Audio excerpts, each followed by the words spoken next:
Hello there, welcome to the lockdown. Hang on a sec while I adjust the lights. It's a little bit less flickery. So that's a bit better. Alright, so let's get down to it. This is Frantz Kantor, cartoonist, illustrator, a toon talker. I'm doing a caricature today, a drawing, live on Facebook. I'm also recording for later on to post on YouTube, on my YouTube channel, where you can find all of these drawings, these lockdown drawings, this idea. Here, I've got this thing I'm trying to work out. This is a sort of a little teaser. Kantor's Coronavirus Caricatures on Kickstarter, the book. So keep an eye out for that when it's, or How I Learned to Love the Lockdown. There you go. So do we love the lockdown? Nope. It's pretty easy. Okay, so today's subject is somebody that I've actually missed a lot of the kerfuffle about, or the what would you call it? The interest in film noir. Actually, my interest in film noir came quite late in my film watching career.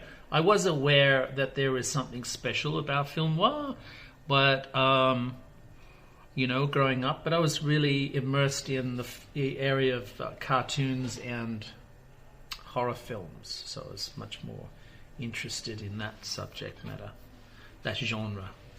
So today's subject is, no, it's not Bogey, although he will be probably, I will draw him maybe tomorrow. It's his partner in crime, Lauren Bacall. So they're in quite a few films together, and usually of the film noir genre, right? So they're, detective, they're quite very dramatic, over dramatic. If you think of Sin City, which is like a comic and then a film that explains a lot of the symbolism and the storytelling methods and the flavor, if you will, of film noir. It's incredibly dramatic, it's black and white usually, 99% of the time. And it's very, very stark and very, the subject matter has to sort of fit that visual style. So usually, detective dramas and things like that. Like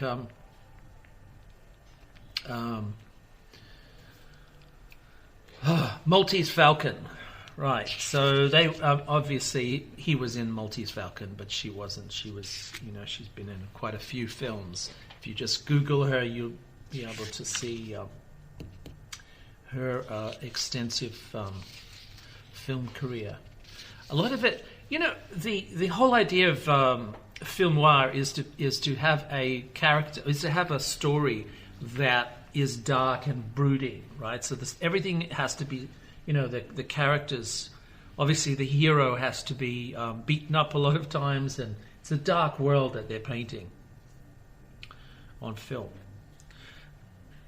So, this is Bogey.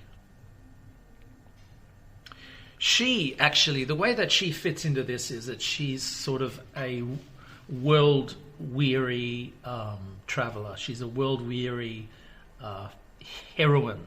She's not a damsel in distress. She's actually the opposite. So whereas before we were drawing people like Ripley, from Alien is pretty much based on the notion of the girl who doesn't need a man to fulfill her desires. Who doesn't need a man to sort of help her. She's perfectly capable of handling, the situation. So, a very capable person, and that's what Lauren Bacall. That's her personality in these films. So this was during the war. This was, 1940s when Film Noir started. So they had to create. They weren't interested in creating women that were subservient to men. They wanted to create female characters that were strong. And she was that. So, this is very striking features, very, very striking features, as indeed her husband, Bogey. She's very much in that sort of 40s mold of, the athletic, independent woman.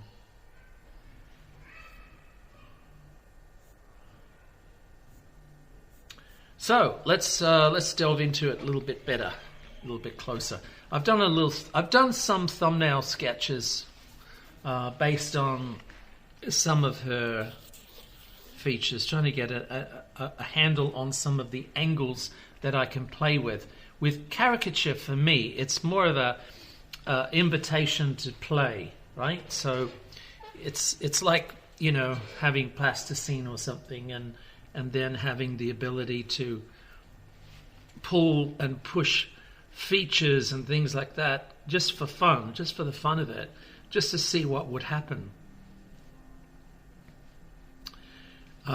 So that's pretty much what caricature is. So the more chances you have to play with shapes, okay, the more fun you get, the better you have. You always have to obey a certain amount of realistic not proportions, but details. All right, so, things like the cheekbones, obviously, and the forehead are very close to the skin surface. So they're actually quite characteristic in a lot of faces. And if you were to draw them, even though you can't see them, if you were to draw in some of this sharpness in the face, it kind of lends itself a more realistic feeling. All right. So I started to think, maybe this photograph would be good because she's got this head down, looking underneath her lids, her brow, right, which gives you a very interesting expressions. She's also got this big, large bottom lip, which is kind of sullen, almost like a spoilt child sort of expression. But she's very intelligent. You can see just from her eyes, very, very sharp. Doesn't take any nonsense. Then I thought, these beautiful Hollywood lit photos. And then I looked at this one, I thought, well, I haven't noticed that she's got this sort of beautiful shape. It's very, very subtle, but I could play with that probably in a caricature. Just sort of exaggerating the contours just a little bit, just to see what would happen, right? Because remember, I'm looking for the opportunity to use shapes in a fun way, sort of exaggerate some things, So caricature for me is a matter of like exaggeration and simplification. So you break things down into simple shapes, right? Where you can change proportions at will, sort of like this, okay? So that's the key that I find helpful to think about. Simplify them enough into something that you can bend and distort. And in the bending and distorting, of course, you're changing the proportions, you're changing the perspective, and a lot of the elements that people regard as important in likenesses or realistic renditions and drawings. So you're actually changing those, but you're learning a little bit more, and of course you're having fun into the bargain. So with caricatures, there's the ability to simplify and distort. Simplify the shape, right? eliminate all of the details at first, then distort that simple shape. And then with the new distorted simple shape, then start bringing back into the drawing details. And the details you want to sort of focus on. And it's not a matter of keeping the proportions of these, but it's important to keep the relative dialogue or the relative relationships between these elements. So in this sort of T-shaped formation, which I like to overlay over the face, I like to think about this. This is our zeroing in time, right? We're zeroing in on these elements in the head. What are they? They're the eyes, the nose, and the mouth. Now the relationship or the recognition of these elements, right? So these are where our minds are laser focused on recognition. The eyes, the nose, and the mouth. Not anything else.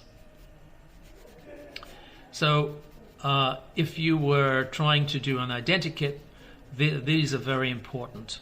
If you're trying to profile a serial killer or something, these are very important. The relationships of these and the proportionate relationship of these is very important. For a caricature, the proportions are not so important because you're changing proportions, but still you have to relate them. In other words, you've got to look at these elements back and forth constantly in the process of the drawing. Another thing to consider here, we're actually using it's a beautifully lit set that she's photographed in. So the light source is coming in they're quite well lit. The light source is coming in from the back, and its main source is coming in from the right-hand side, which is reflected by a window. Right. Okay, so let's. This is the photograph that I'm using, and I'm trying to sort of get some kind of a fun element into the sketch. So I've actually taken this thumbnail and redrawn it on toned paper. This is Strathmore.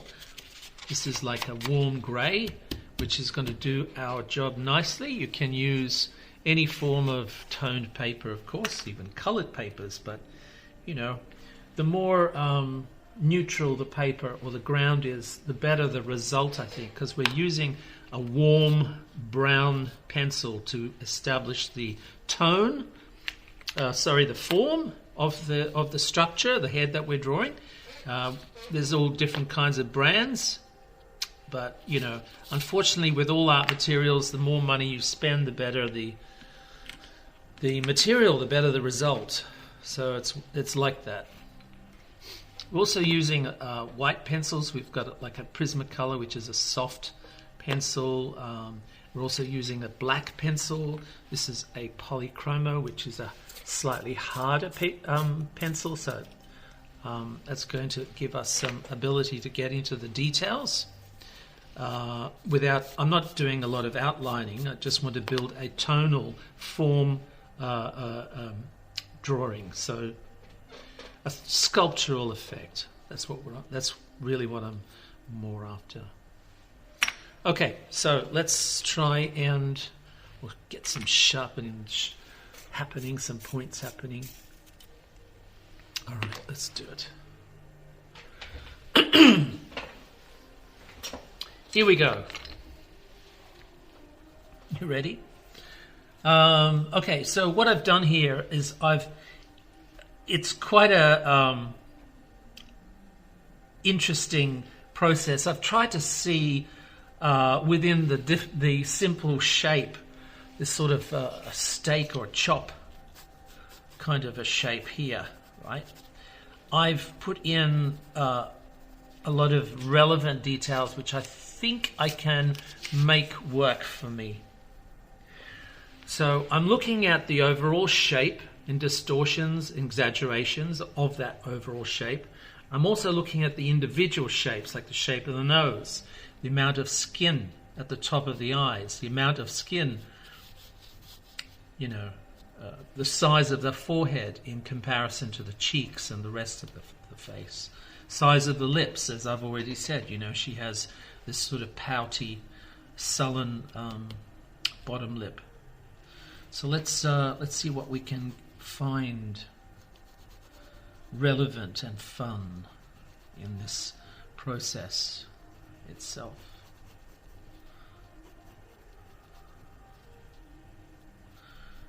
This is a Lycra Rembrandt. It's quite a waxy pencil. Might actually, no, I'll keep it for now. I'll leave it for now.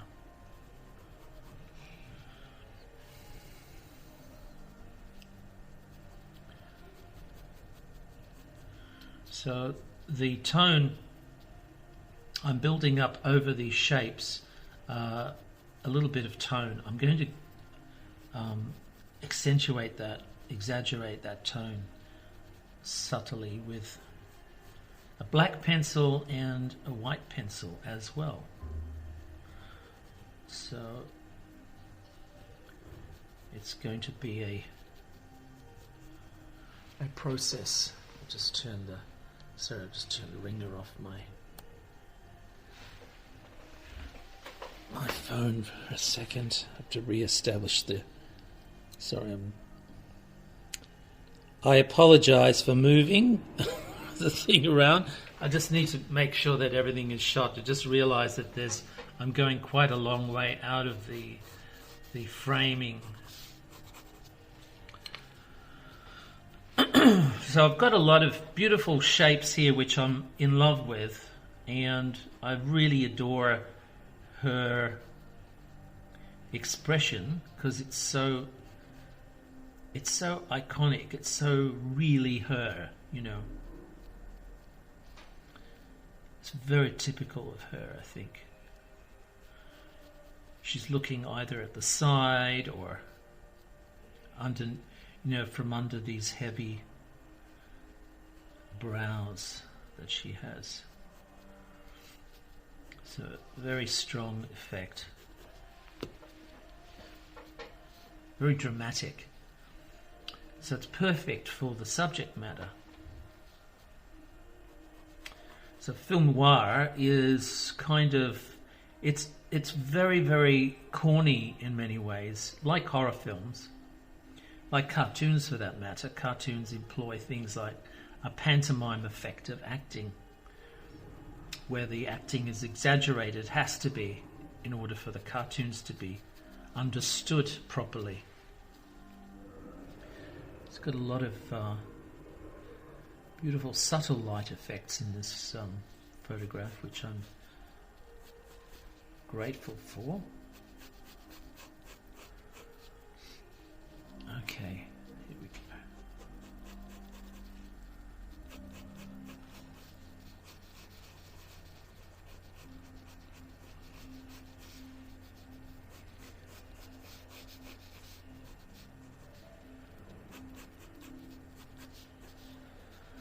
So, I can't remember the names of all of her films, and certainly all of her films with Bogart. There's quite a few of them. I've been collecting them over the past couple of years and watching them for the first time. And I realized that I've been missing quite a lot. There's quite a lot of interesting concepts in the tales. It's not so much an anti-hero. It's a hero. It's a hero's journey, but it doesn't have a happy ending usually. It's got a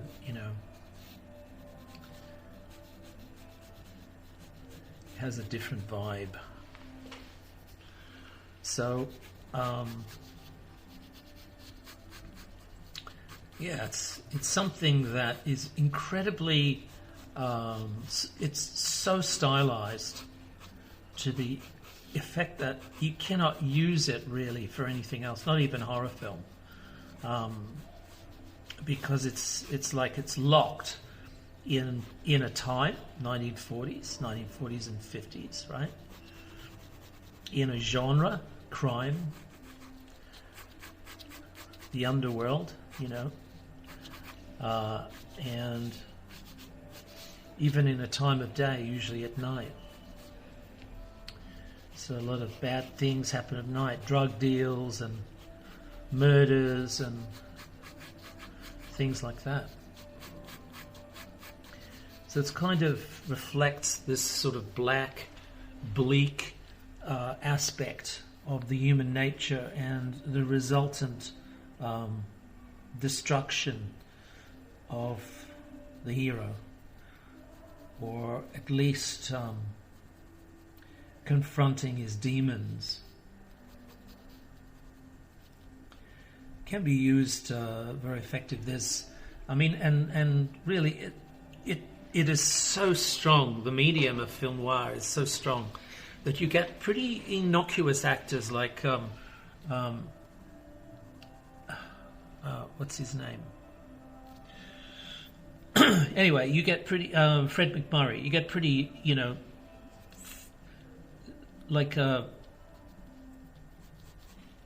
he's like the impossible good guy from Flubber or My Three Sons, and the father figure type of thing, but works beautifully in the context of the story.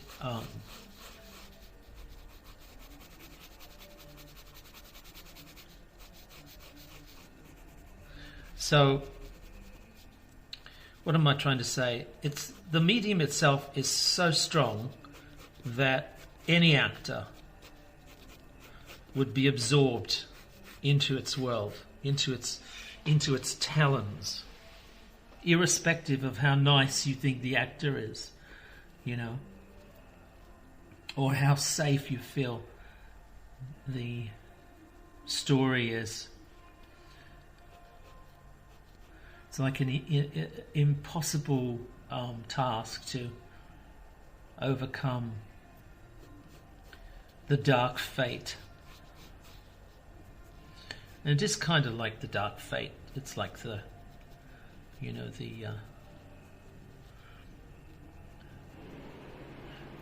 fate catching up with the hero. So that's the world. It's the world, Humphrey Bogart, the two-fisted hero, the gumshoe.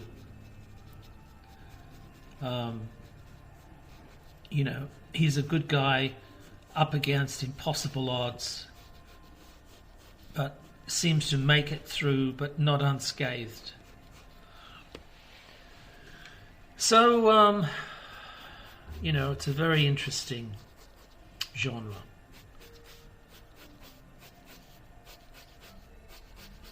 It is incredibly stylized, incredibly violent, and incredibly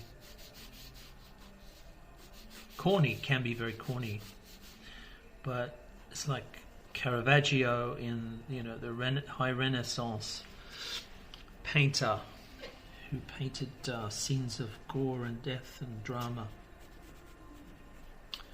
And that's a method of painting called chiaroscuro, which, like film noir, relies on a story being told in harsh light and dark shadows. So it's a very staccato world of one-liners. She was the mistress or the master of the one-liner. She had them, she had some great lines. You could Google it and spend hours on her wonderful quips, and some of them were with Humphrey Bogart. Some great quips. There was one great line. I can't remember the name of it, the film, but one of her famous quips is. I think she's telling Bogart, you know how to whistle, don't you? You just put your two lips together and blow. So So she was full of that, sort of that sassy sarcasm, you know. So balanced up against the dark construct of the underworld or the murder or intrigue and things like that, you know, you have this very powerful woman, very self-assured, very strong character, and moral character also, like the hero, a moral character. So very much the beacon in the dark. So you know, they worked very well together and kind of owned the genre in many ways. You cannot really talk about film noir without talking about Lauren Bacall or Bogart, you know, for that matter.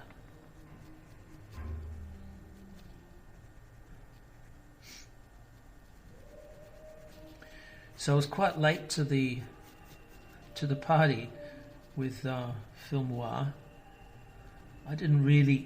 I don't think I really got it until I saw Sin City, until I read Sin City, which is the Frank Miller comic, and obviously the Rodriguez film. So they're powerful testaments to the genre. You know, it's like somebody showing you how much they love some. It's like Tarantino, when you watch, you know, Tarantino's takes on exploitational cinema. It occurs to you that the guy loves that genre so much, it affects you, it makes you like it as well, if not love it. So it's the same deal, really. And I like that. I like the challenge of finding something that, you know, hitherto I was unaware of, or certainly not as aware as I should have been. It would have been nice to watch some of the films growing up when I was a kid. It never crossed my radar. I never really cottoned onto film noir then, and sorry for that, because it's something that that I would have loved. You know, it has similarities in its effect and as horror, for sure, because it's stylized, as I said. And even animation, you know, with animation is a stylized form of acting. You must have that in order for it to work, otherwise the message doesn't get through. That's why in cartoons you have puns that will never work with live action, but somehow they work with cartoons, because it's a different set of rules, different world. So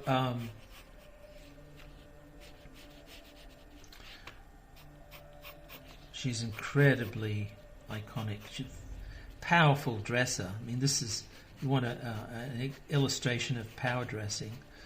You know, she had the 40s shoulders, those wide-shouldered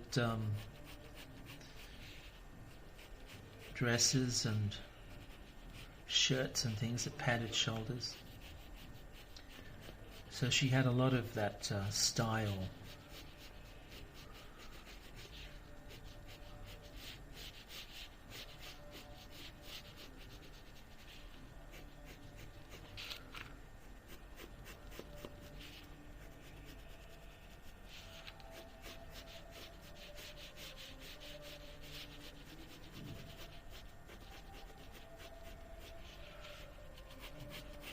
So what I'm doing here is I'm trying to not clean up, but make the hair more hair-like, putting a bit more contrasts into the tone, the brown tone. I don't want it to be redhead, so I'm going over a lot of this brown lines, just strengthening their light and dark.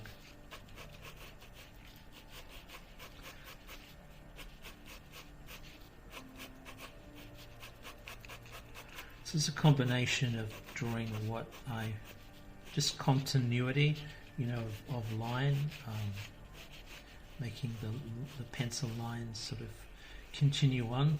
Sometimes if it goes against the photograph or the reference, but it feels right, then you just go with your instincts,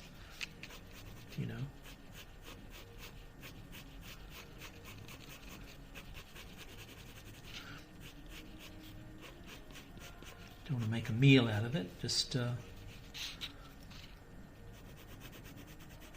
keep it relevant. I think that will work for now. It's a little bit different than the photograph, but that's fine. I've got the hair basic shapes, I think, that are characteristic of this hairstyle. It's a long 1940s style. So there's a little bit of a, Elvis-y type front. I don't know what it's called. It's very Hollywoody and elegant. So, as you would imagine.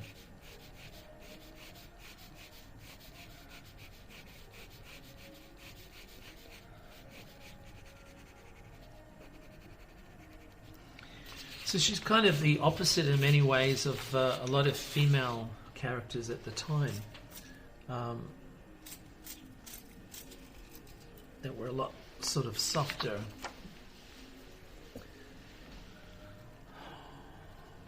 So she stands out, and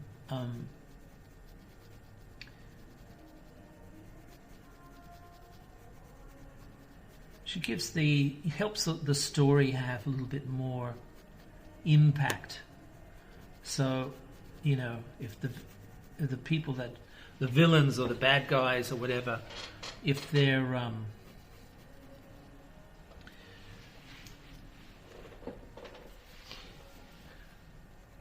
worthwhile, like Edward G. Robertson in Key Largo, where she was with Bogey.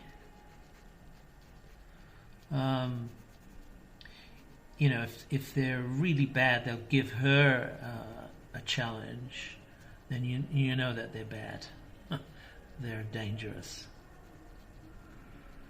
So if she finds it a challenge, then they're dangerous. So I think it was important just to make sure that the bad guys give you the feeling that they're really bad. You don't want to cross swords with them.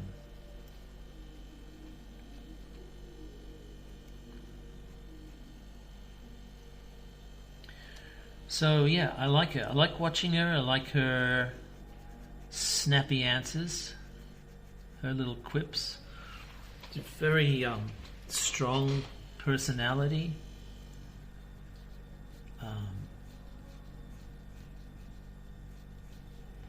Hard to make cry is another trait of this type of tough woman. She doesn't cry, she doesn't suffer idiots lightly. There was a few tough women of that era, like Betty Davis, who I must confess I haven't seen, I think, any of her films. It's something for me to do. I think it's more, set myself more homework. I'm going to have to discover new things. There's so much to discover. So, why did I pick her? Well, I picked her because I really find her face challenging. I find her face exciting because it's so instantly. It has this incredible recognition factor that it could it could very easily backfire. In that, if you get it wrong, it's sort of like you've missed an opportunity. But I can't really sit back and let this one go, because I think I would enjoy it. I would enjoy the drawing experience, and I am finding this incredibly powerful and cathartic. That's it. So she was in Key Largo, and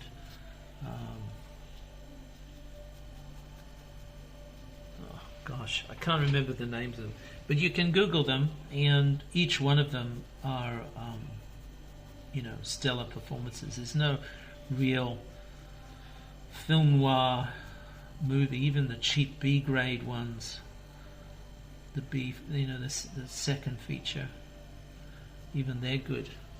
It's just something about it. It's really super stylized and dramatic. So it's a lot of fun.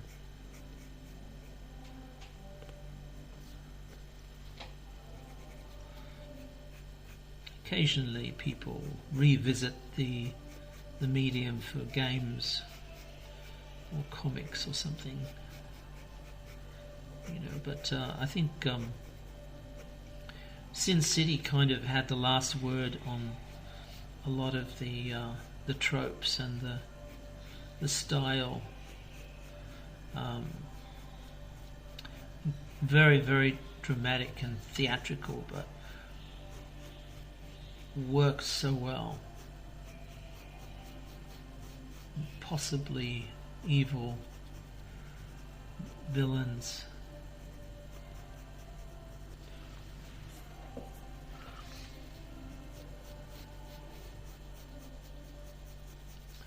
Okay, let's try to get some brown tone into this area. Otherwise it's just gonna... That'll do. That's fine. What else? Do that. Do that.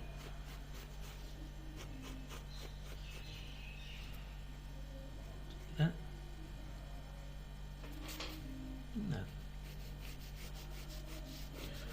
So I kind of like I use this framing idea quite a lot for sketches, because it sort of sets up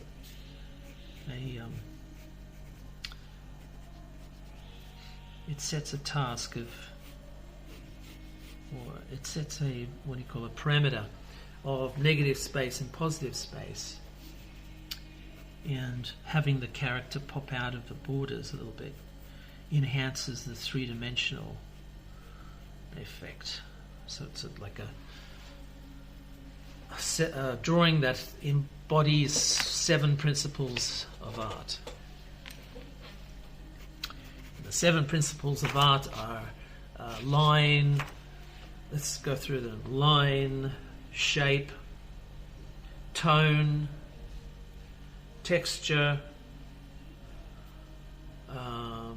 value, no, not tone, sorry, form, value, otherwise known as tone, and color and space.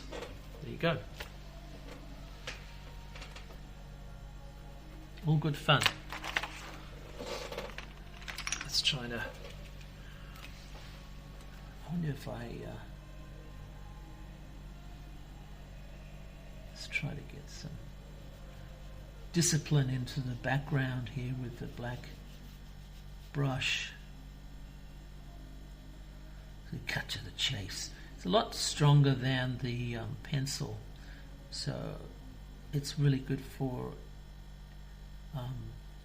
increasing the thickness of some of the pencil lines. I use the pencil lines, I've always used them as a sort of a stand-in for a brush, because I'm not patient enough to use pen and brush outside of a computer for, drawing. I should try harder to do it, but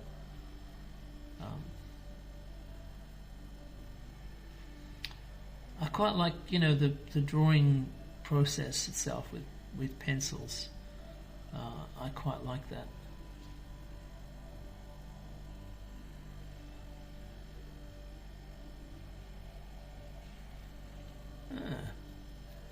We'll cut in with this, and then we're going to get a bigger, thicker paintbrush to fill out this black, make it work better for us, I think.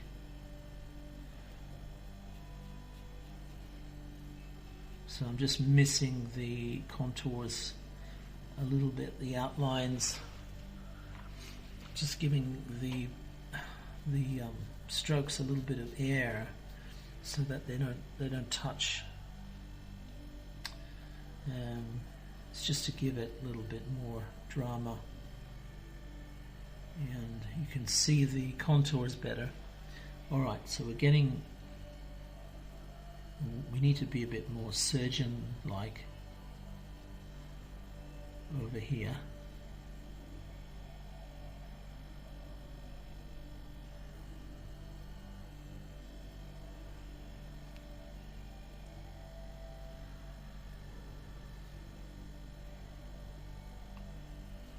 Okay.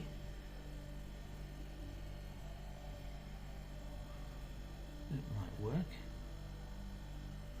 So some areas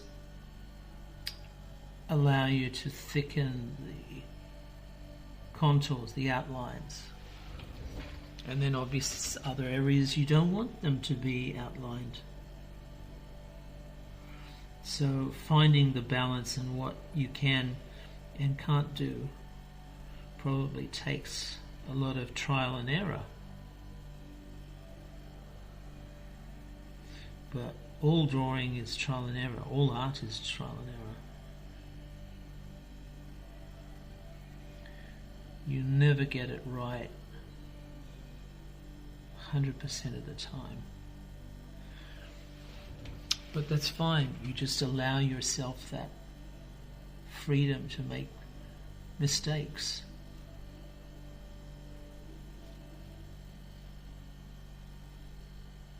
Without mistakes, you really don't have a journey. You've just got a destination all the time. I like seeing the process. I appreciate the process.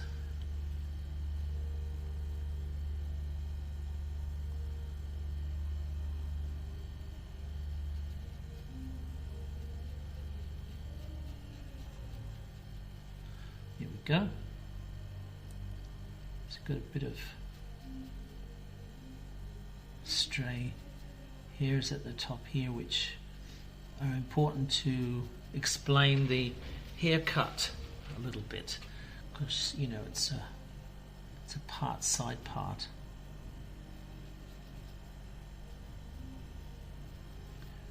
Which is like usually a male haircut style.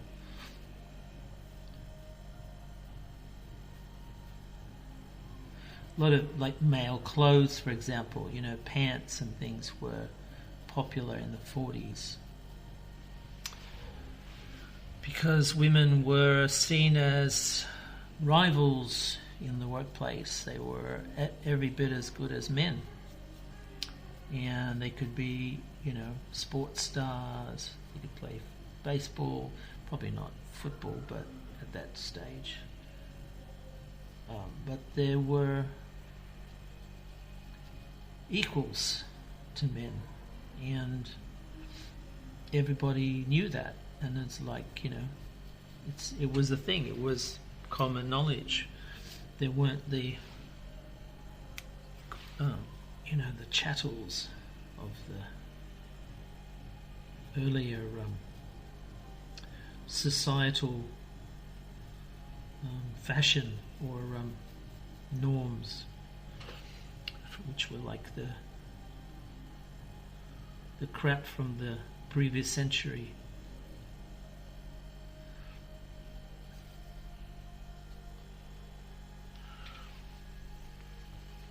So they were pretty much, like her, tough. Why not?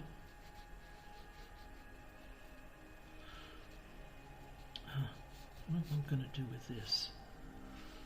Let's go back here.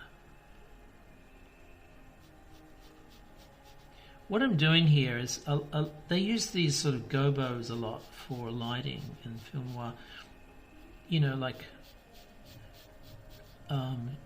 shadows that had some sort of context.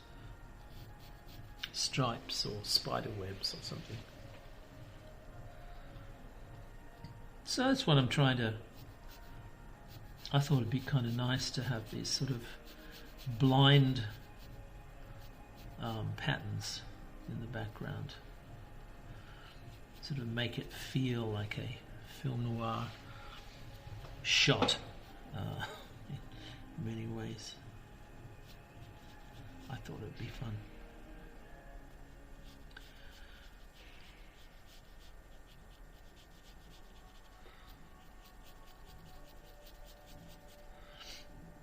Okay. A lot of cutting in. So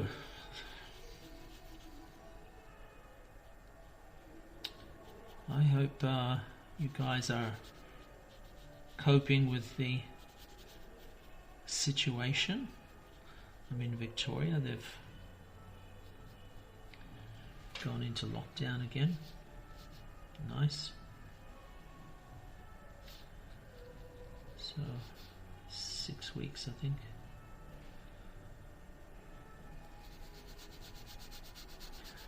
So in a way, these are like definitely, it didn't really start out that way. These drawings, they started out as just, I've got new tech I want to play.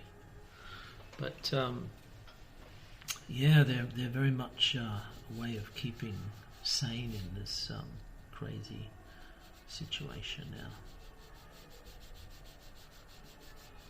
So I look forward to them. Let's, okay, I've got another black pen here. It's a thicker one. Look at the size of that one. That's a paint pen. It's an acrylic paint pen. And I like it because it dries flat.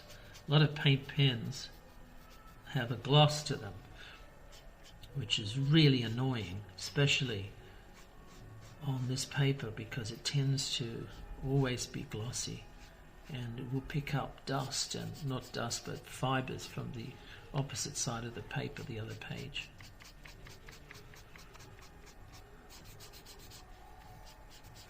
But this doesn't have any other effect and covers like a texture, but doesn't go through the paper. So, happy times all round.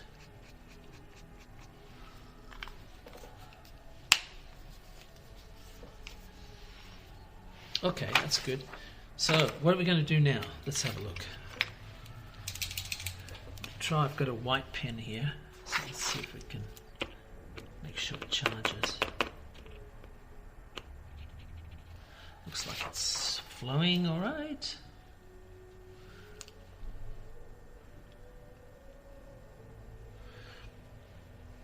Okie doke. So I just want to bump up the contrast here and there.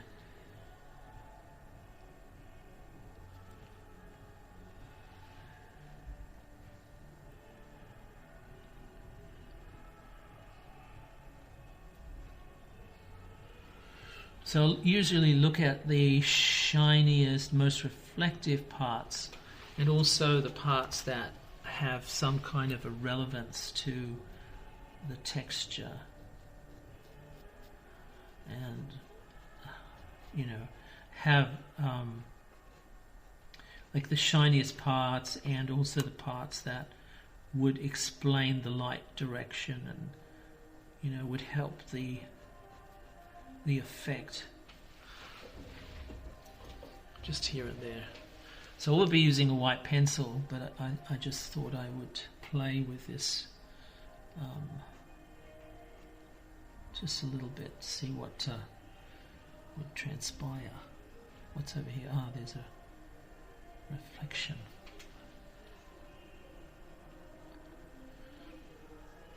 Yep, there's a reflection here too.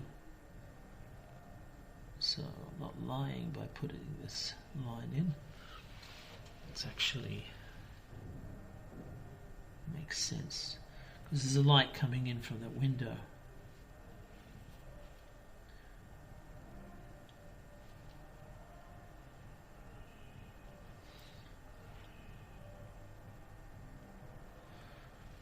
That'll do. Oh. A bit over there, maybe some there, some over here.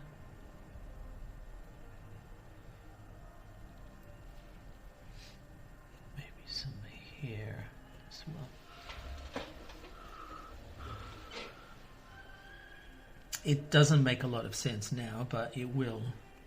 Trust me, I've got a plan. Ooh, it's nice. For once, the materials are behaving themselves, which is good. It's always nice when that happens, isn't it?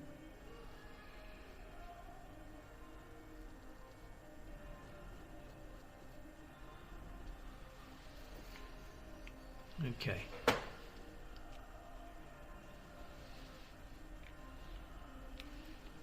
Yep, the rest I can do with pencil, I think.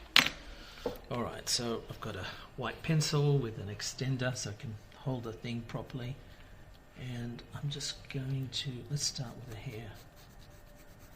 So I will come into the hair with a white pen, white brush, a little bit, but I think it's helpful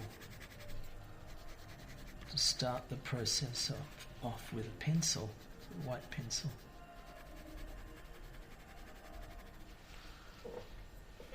Yeah. Seems to work all right.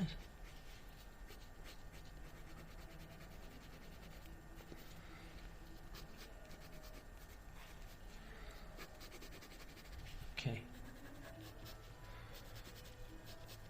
You never can tell though, it's like it's part experimentation. Believe it or not. I've got a part of a plan. I don't have a whole plan. I got part of a plan.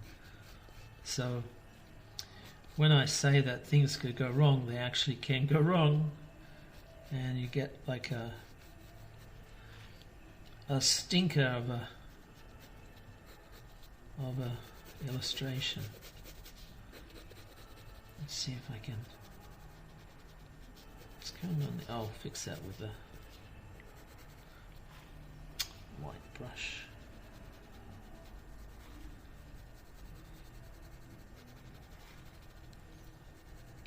So next to the shadows, the darkest part of the shadows, you often see the lightest part of the highlights, because that's how contrasts work.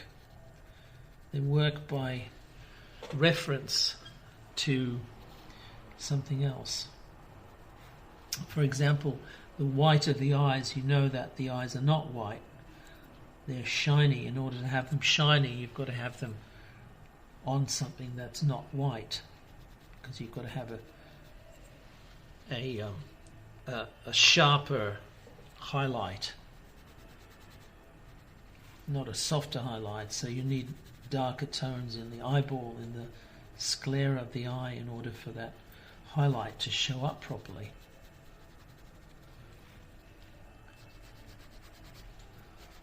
So it's about balance and knowing what is appropriate and what isn't appropriate for the mood. Also, pencil technique it's got a lot to do with the pen, like hatch lines rather than colouring in. Although, over here obviously I'm colouring in, but the gradient or gradation of tone of the white is achieved by mostly by lines, parallel lines like this. That's how you would do it with a pen rather than colouring in. Okay, so it's got a little bit of restraint in it, and I think it get a better effect overall.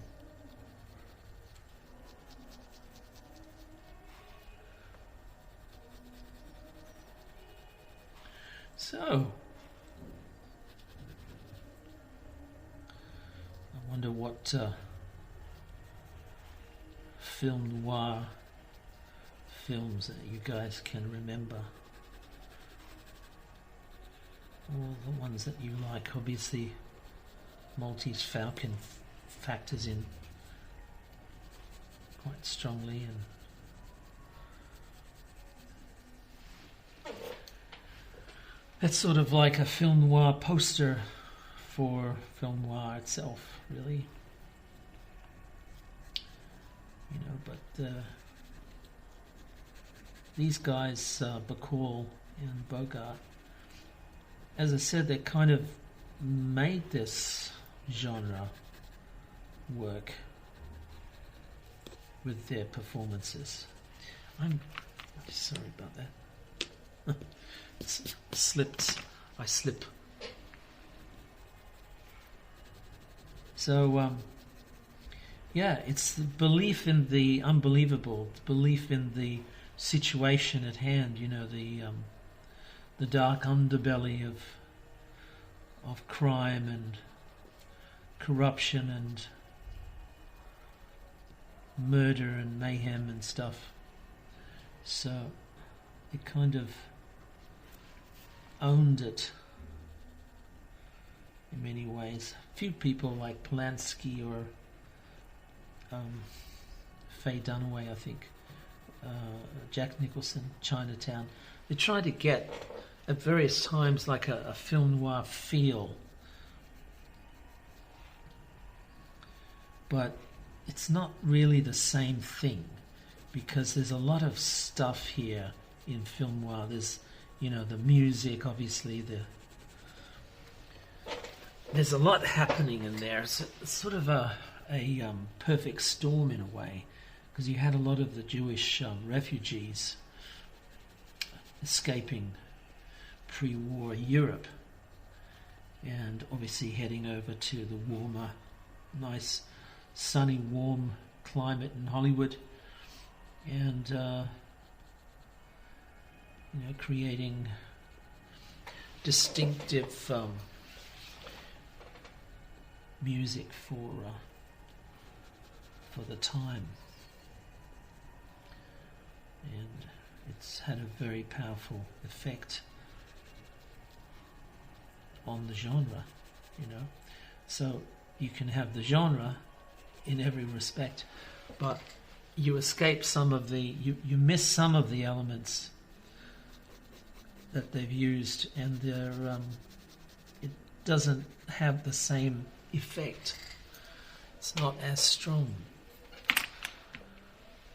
Where's my brush? Here it is. So this is a paint pen. So it's got a ball bearing in it, and the paint is paint gets pumped from the end.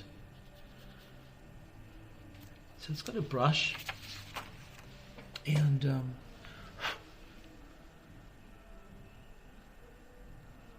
has the ability to become, thick and thin. depending on how much you press.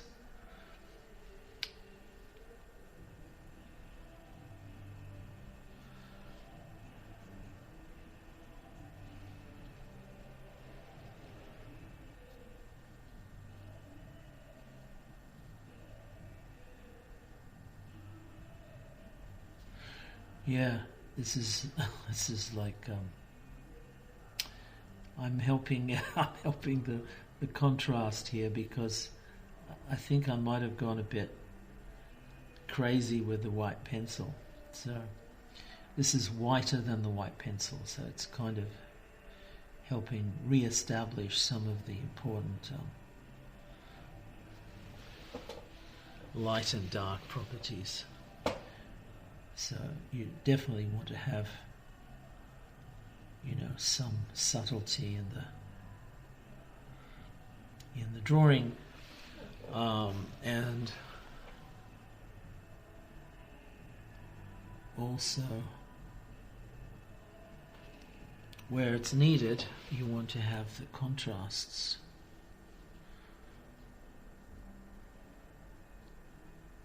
Because it's like a blend of the two things, the subtle and the not subtle.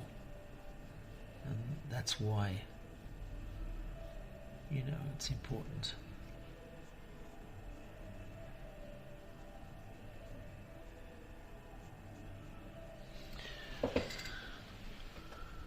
Let's try.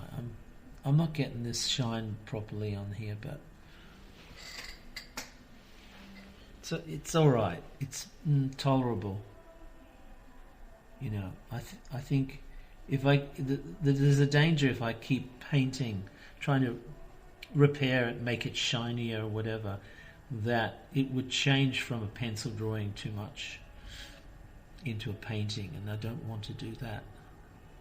This is really just to help the pencil a little bit without sort of going crazy with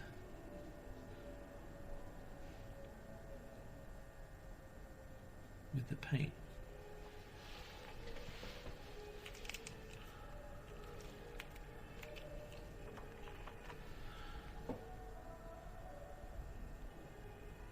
What's nice about this paint, though, is it's quite opaque and doesn't react with the pencil underneath so much, so that you can go over the brown pencil without any fear of it turning too pink. I could sort of, should I? Maybe I could try to lighten these, perhaps. Maybe just a little bit, not all over. I don't want to take too much attention away from her face. That's where I want the focus. All right, let's try to finish this now. Got another pen. This is a white pen. Let's put her name in lights. L A U R E N B A C A L L. I think that might suffice. That might suffice for now. There is a little bit of like a frosting up here with the lights, but I think it might work. I quite like it. All right, so this is Frantz Kantor, a cartoonist, illustrator, toon talker, and I will catch you on the flip side. Bye-bye.